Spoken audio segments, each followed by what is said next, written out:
नमस्कार मंडळी, आज मी बनवत आहे मुगाच्या डाळीचं फोडणीचं वरण। तर 1 कप मुगाची डाळ घेतलेली आहे, घरगुती गावरानी। स्वच्छ धुवायची, कुकरमध्ये टाकायची, पाणी टाकायचं आणि झाकण लावून मध्यम आचेवर 2 शिट्ट्या करायचा। कुकर थंड झाल्यावर झाकण उघडायचं, डाळ चांगली घोटून घ्यायची, पाणी टाकायचं, गॅसवर पातेलं ठेवायचं, 2 पळी तेल टाकायचं। तेल तापल्यावर अर्धा चमचा मोहरी, अर्धा चमचा जिरं, 7-8 लसणाच्या पाकळ्या आणि 5-6 हिरव्या मिरच्या बारीक कापलेल्या मस्त सगळं टाकून परतायचं।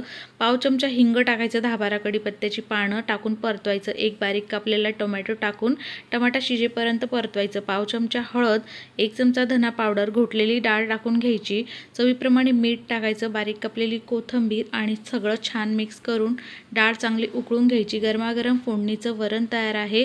पोळी भात सोबत खाऊ शकतो, प्यायलाही छान लागते आणि नक्की करून बघा। रेसिपी आवडल्यास लाईक, शेअर, सबस्क्राईब करा। आज वेळात वेळ काढून तुम्ही माझी रेसिपी बघितली त्याबद्दल मनापासून धन्यवाद। लवकरच भेटू, बाय बाय।